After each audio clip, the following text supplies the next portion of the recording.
ধনী হতে চাইলে ফজরের সুন্নতের পরে একটি দোয়া 100 বার পড়ুন, আল্লাহ পাক রব্বুল আলামিন আপনাকে হালাল ভাবে ধনী বানিয়ে দিবেন। এটা নবীজি সাল্লাল্লাহু আলাইহি ওয়াসাল্লাম নিজে জানিয়ে দিয়েছেন।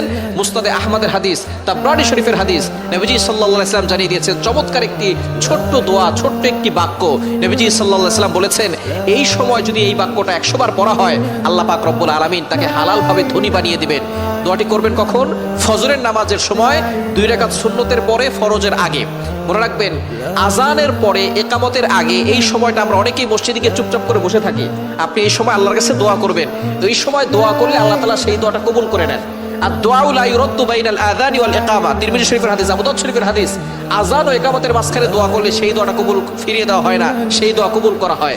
আপনি যখনই যেই নামাজে মসজিদে যাবেন, আজান দিয়েছে, একামত হতে একটু দেরি হয়, আপনি সুন্নত পড়ে চুপচাপ বসে থাকবেন না, গল্প করবেন না, আপনি আল্লাহর কাছে দোয়া করবেন। আল্লাহ তাআলা আপনার সকল দোয়াগুলো কবুল করবেন।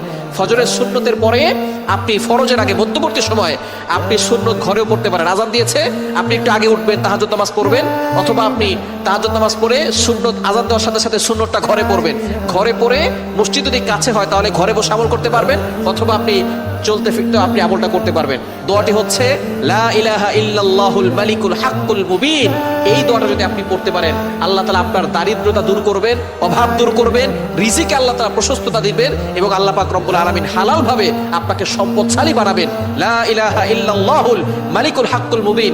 অন্য রায়াত দ্বারা জানা যায়, বাইহাকী শরীফের হাদিসের ভিতরে এসেছে, এই দোয়া পড়লে আল্লাহ পাক রব্বুল আলামিন তার গুনাহ মাফ করেন এবং আল্লাহ তাআলা তার কবরের আযাবকে বন্ধ করে দেন।